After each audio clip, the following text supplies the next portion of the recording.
Good afternoon, dear students. In previous class, we discussed about total internal reflection and examples of total internal reflection. Clear? And today we will discuss about application of total internal reflection as a optical fiber. Clear? चलिए तो सबसे पहले कोशिश करते हैं समझने का optical fibre होता क्या है. It is a device based on the phenomena of total internal reflection which is used to transmit optical signal along the straight line or zigzag path up to large distances without any loss of intensity of signal. Optical fibre जो है आजकल जितने भी telecommunication company है वो optical fibre का use करते हैं सिग्नल को ट्रांसमिट करने के लिए. ठीक है, अब ये जो सिग्नल है वो ऑप्टिकल सिग्नल होता है, मींस लाइट के फॉर्म में. क्लियर? और ये जो लाइट के फॉर्म में सिग्नल को ट्रांसमिट करने के लिए अपन जो केबल वायर यूज करते हैं, केबल, उसको बोलते हैं ऑप्टिकल फाइबर. अब ये जो ऑप्टिकल फाइबर है उसमें जो लाइट सिग्नल उसको ट्रांसमिट अपन स्ट्रेट में भी कर सकते हैं और जिगजैग पाथ में भी कर सकते हैं. क्लियर? चलिए देखते हैं किस तरह से होता है. तो इसका कंस्ट्रक्शन जो पार्ट है उसमें दो मेन पोर्शन होते हैं, एक होता है कोर और एक होता है क्लैडिंग. मतलब इसमें ऑप्टिकल फाइबर के अलग अलग मटेरियल के बने रहते हैं. ठीक है, कोर और क्लैडिंग.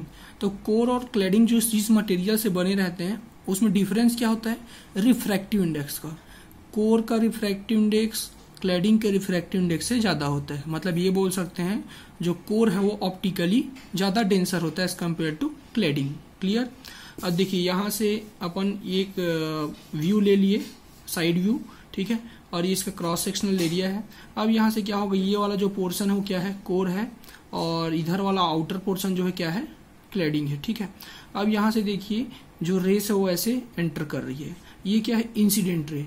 इंसिडेंट रे कहाँ से? इनपुट सिग्नल है, बोल सकते हैं इनपुट सिग्नल. अब ये जो इनपुट सिग्नल वो ऐसे इंसिडेंट हो रही है, कहाँ पे जा रही है? कोर में. ठीक है, एंटर कर रही है यहाँ से. अब उसके बाद यहाँ पे हमने क्या बनाया? नॉर्मल. अब ये जो है ऐसे जाएगी. ठीक है, लेकिन यहाँ पे क्या होता है? डेंसर टू रेरर ट्रेवल कर रही है क्योंकि ये जो कोर है उसका रिफ्रैक्टिव इंडेक्स ज्यादा है, तो डेंसर टू रेरर. और यहाँ पे जो एंगल बनेगा वो क्या हो जाएगा? क्रिटिकल एंगल से ज्यादा. ठीक है, अपन ऐसे मटेरियल से बनाएंगे जिससे कि यहाँ पे जो एंगल बनेगा वो क्रिटिकल एंगल से ज्यादा होगा. ठीक है, अब आई का वैल्यू आईसी से ज्यादा होता है और डेंसर टू रेरर ट्रेवल करता है, तो उसमें क्या होगा? टोटल इंटरनल रिफ्लेक्शन का फिनोमेना होगा. मतलब ये ट्रांसपेरेंट होते हुए भी यहाँ पे रिफ्रैक्ट नहीं करेगी, रिफ्लेक्ट हो जाएगी. तो यहाँ से रिफ्लेक्ट हो गई, जिसको बोलेंगे टोटल इंटरनल रिफ्लेक्शन. फिर से यहाँ से क्या होगा? यहाँ से यहाँ जब जाएगी तो डेंसर टू रेरर, फिर से वही फिनोमेना, यहाँ पे जो आई बनेगा वो आईसी से ज्यादा होगा और फिर से यहाँ पे टोटल इंटरनल रिफ्लेक्शन. और ये कंटिन्यू ऐसा चलते जाएगा. ठीक है, और इस तरह से अपने आउटपुट में एक रेस मिलेगी. ठीक है, ये इनपुट वाली रेस है और ये आउटपुट वाली रेस है. ठीक है, इस तरह से अपन सिग्नल को क्या करते हैं? ट्रांसमिट करते हैं. कौन से प्रिंसिपल पे वर्क करते हैं? Total internal reflection. अब देख सकते हैं यहाँ पे इसका जो डिजाइन है वो कैसा भी हो सकता है. यहाँ से ऐसा टाइप का डिजाइन जिगजैग पाथ में ट्रेवल करते हुए भी लाइट ट्रांसमिट कर सकते हैं. अब यहाँ से देखिए इसके लेयर्स को और अच्छे से बताया गया है. Core refractive index 1.5, cladding refractive index 1.48. देख सकते हैं कोर जो है ऑप्टिकली ज्यादा डेंसर है. उसके बाद इसके आउटर पोर्शन में एक प्रोटेक्टिव जैकेट रहता है. ठीक है, जो कि इसका प्रोटेक्शन का काम करता है. ठीक है, कोई भी केबल के ऊपर में एक प्रोटेक्टिव जैकेट होता है, वैसे इसमें भी प्लास्टिक जैकेट बना रहता है. ठीक है, ये 3 लेयर्स आपको दिखाई दे रहे हैं. अब ये जो क्लैडिंग है, प्रोटेक्टिव जैकेट है, इसके बारे में डिस्क्रिप्शन और वर्किंग आपको समझ में आ गया होगा. टेलीकम्युनिकेशन में अपन सिग्नल को ट्रांसमिट करने के लिए ज्यादातर इसका यूज करते हैं. ठीक है, लाइट के फॉर्म में जाती है. ठीक है, जितने भी कंपनी है जैसे रिलायंस है, एयरटेल है, या फिर इंटरनेट से जुड़े जितने भी कंपनीज हैं वो केबल वायर में ऑप्टिकल फाइबर का ही यूज करते हैं और सिग्नल को लाइट सिग्नल के फॉर्म में ट्रांसमिट करते हैं. ठीक है, अच्छा, कई बार अपन सिग्नल को इलेक्ट्रिकल सिग्नल को ट्रांसमिट करने के लिए भी अपन यूज करते हैं. तो उसके लिए क्या करना पड़ता है? इलेक्ट्रिकल सिग्नल को पहले लाइट सिग्नल में कन्वर्ट करना पड़ता है और लाइट सिग्नल में कन्वर्ट करने के बाद फिर उसको ट्रांसमिट करते हैं. ठीक है, उसके बाद ट्रांसमिट करने के बाद रिसीविंग एंड पे फिर से उसको अपन इलेक्ट्रिकल सिग्नल में कन्वर्ट करते हैं. क्लियर? उसके साथ साथ अपन मेडिकल फील्ड में भी इसका बहुत ज्यादा यूज होता है. तो मेडिकल फील्ड में अपन इसका यूज किस तरह से करते हैं? During operation. ठीक है, सर्जरी करते टाइम अपन जो रेस है इंटरनल पार्ट है बॉडी के, उस इंटरनल पार्ट को अच्छे से देखने के लिए अपन ऑप्टिकल फाइबर का यूज करते हैं। ठीक है, अब ये जो ऑप्टिकल फाइबर है उसका एडवांटेज क्या है कि अपन लाइट को कैसे भी एक जगह से दूसरी जगह पहुंचा सकते हैं। फॉर एग्जाम्पल, अगर मैं ऑप्टिकल फाइबर का यूज ना करूं तो लाइट केवल स्ट्रेट लाइन से ही पहुंच सकती है दूसरे जगह पे। फॉर एग्जाम्पल, आपके रूम में लाइट है और आपके बगल वाले रूम में लाइट नहीं है, तो आप अपना रूम का जो लाइट है बगल वाले रूम में नहीं पहुंचा सकते। हाँ, पहुंचेगा कब, जब सीधा रास्ता है तो। लेकिन अगर पाथ जो है जिगजैग है, ठीक है, लाइट को बेंड होना है, तो उस कंडीशन में जो लाइट है वो सीधे ट्रेवल नहीं कर सकती। उसको ट्रांसमिट करने के लिए किसी भी डायरेक्शन में किसकी जरूरत होती है, ऑप्टिकल फाइबर की। क्लियर? तो आपको क्लियर हो गया होगा ऑप्टिकल फाइबर क्या होता है। नेक्स्ट देखते हैं टोटल रिफ्लेक्टिंग प्रिज्म। ये प्रिज्म है, अलग अलग तरीके से अपन इसको अरेंज करके अलग अलग एंगल में लाइट को क्या करते हैं, रिफ्लेक्ट करते हैं, डेविएट करते हैं। ठीक है, चलिए देखते हैं पहले to deviate the rays through 90 degree. चलिए यहाँ पे एक प्रिज्म है, ये प्रिज्म का फ्रंट व्यू है। क्लियर? प्रिज्म आपने देखा है कैसे दिखता है, लैब में मैंने आपको दिखाया था। ठीक है, तो यहाँ से देखिए इंसिडेंट रे है ये वाली। अब ये कौन से मीडियम से कौन से मीडियम, रेयर टू डेंसर, तो यहाँ से सीधे निकल जाएगी क्योंकि नॉर्मली इंसिडेंट हो रही है। ठीक है, अब यहाँ से क्या होगा, जैसे यहाँ पे आएगा तो यहाँ पे जो ये नॉर्मल बना, इस सरफेस के लिए ये वाला नॉर्मल है। ठीक, अब क्या होगा, यहाँ से कौन से मीडियम, डेंसर टू रेयर। ठीक, और यहाँ पे जो आई बन रहा है वो आईसी से क्या होता है, ज्यादा, क्रिटिकल एंगल से ज्यादा। अब क्रिटिकल एंगल कैसे डिसाइड करते हैं, वो मटेरियल पे डिपेंड करता है।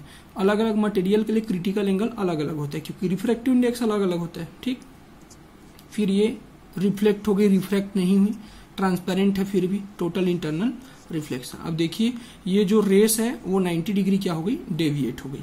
क्लियर?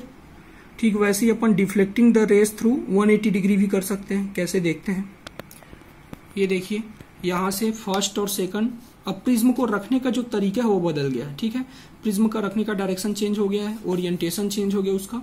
ठीक, अब यहाँ से फिर से रेस आ रही है, यहाँ पे टोटल इंटरनल रिफ्लेक्शन होगा और फिर से यहाँ पे रिफ्लेक्शन होगा। क्यों? क्योंकि फिर से आई का वैल्यू यहाँ पे आईसी से ज्यादा है, यहाँ भी आई का वैल्यू आईसी से ज्यादा है। अब देखिए ये वाली जो रेस है ऐसे आके इधर, और ये वाली जो रेस है ऐसे आके इधर, मतलब कितना डिग्री, 180 डिग्री। क्लियर? ये ऐसे जा रहा था, अब ऐसे आ रहा है। क्लियर? तो 180 डिग्री डेविएट। इसी तरह से एक और है, इन्वर्टिंग एन इमेज और इरेक्टिंग प्रिज्म। ठीक है, इन्वर्ट करने के लिए जैसे पी क्यू को upon Q dash P dash कर सकते हैं, कोई भी ऑब्जेक्ट का जो है उसको अपन इन्वर्ट कर सकते हैं। ठीक, उसके बाद यहाँ पे कुछ कुछ कॉन्सेप्चुअल क्वेश्चन को आपको रीड करने हैं। ठीक है, यहाँ से फर्स्ट क्वेश्चन देख सकते हैं, if a glass slab escaped on the lines of different colors then which line will appear to be more lifted up। यहाँ पे एक फॉर्मूला होता है, इसके बारे में शायद अपन डिस्कस नहीं किए थे, फिर भी बुक में आपको मिल जाएगा formula, D = H in bracket 1 - 1/μ। तो यहाँ से म्यू का वैल्यू कौन से कलर के लिए ज्यादा रहता है, कौन सा कलर का रिफ्रैक्टिव इंडेक्स मैक्सिमम होता है, वॉयलेट का। तो वॉयलेट का अगर रिफ्रैक्टिव इंडेक्स मैक्सिमम होता है तो जो डिस्प्लेसमेंट है वो किसका ज्यादा होगा, रेड कलर का। ठीक है, बस यही रीजन दिया है। उसके बाद a ray of light enters from air to glass, will it suffer total internal reflection? No, क्योंकि यहाँ पे टोटल इंटरनल रिफ्लेक्शन का दो कंडीशन होता है, उसमें से फर्स्ट को ही सेटिस्फाई नहीं करेगा। ठीक है, क्योंकि रेयर टू डेंसर हो जाएगा। यहाँ पे डायग्राम दिया हुआ, इसके हिसाब से आपको यहाँ पे आंसर दिया है। ठीक है, उसको रीड करना समझ में आ जाएगा।